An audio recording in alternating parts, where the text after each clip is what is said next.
S Majumdar চিরোপ্র্যাকটিক। কি নাম তোমার? মোহাম্মদ আব্দুল সাত্তার। মোহাম্মদ আব্দুল সাত্তার, আমার নামই নাম।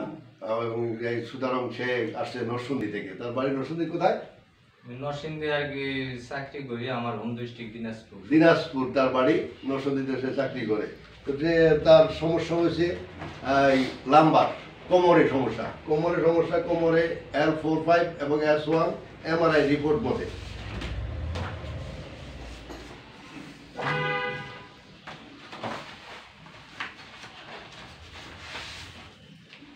MRI রিপোর্ট মতে তার L45 অপারেশনের নির্দেশ দেওয়া হয়েছে, অপারেশন করতে বলা হয়েছে।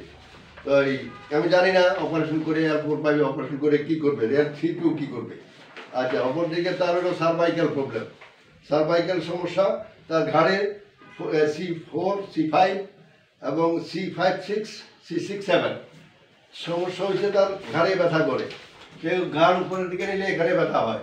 তারপরে এই হাতটা ভারী হয়ে যেত, এই হাত না এই হাত, এইটা ভারী হয়ে যেত, এটা ব্যথা করে অনেক, এবং এটা দিয়ে ভারী কিছু কাজকর্ম করতে কষ্ট হয়।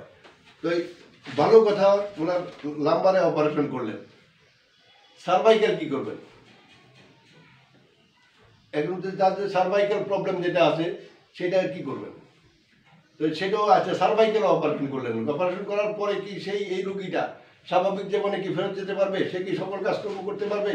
সে কি তার যে বয়সপত্র 28, তো সে তার বিশাল একটা লাইফ, এই লাইফটা কি সে আগায় নিতে পারবে? আমার মতে কখনোই না, কারণ এটা সম্ভব না, এটা হয় না, এটা হতে পারে না।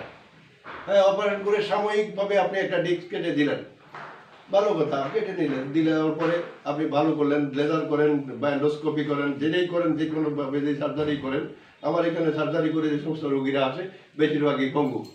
তো সুতরাং আমরা বলতে চাই এটুকু, যে অপারেশন করার ক্ষেত্র হইল ভেঙে গেছে, মেরুদণ্ডের ডিস্ক বাটিবা ভেঙে গেছে, সেখানে আর কোনো কিছু করার নাই। অপারেশন করে নাট বল্টু লাগাই দেন, তাকে পুনর্বাসন করা গেল, সে কোনো কাজকর্ম করতে পারবে না, পৃথিবীতে কোনো রকম চলাফেরা করলো।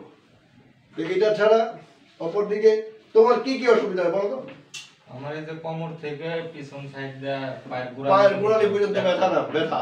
আচ্ছা, এটা হলো হাঁটতে গেলে বসতে একটু কম, শুইলে একটু কম। আচ্ছা, ওপর দিকে ঘাড় ঘুরাইতে পারি, এদিকে ঘুরাইতে কষ্ট, ওইদিকে ঘুরাইতে কষ্ট, ওইদিকে এই তো এখানে আটকাই যায়, এখানে ব্যথা করে। হ্যাঁ, আচ্ছা, তো ঠিক আছে। আমরা ওর চিকিৎসা এখনো শুরু করিনি, আজকে তার চিকিৎসা শুরু করবো। আমরা 2 দিন চিকিৎসা দেওয়ার পর আরেকটা ভিডিও দেবো। খোদা হাফেজ।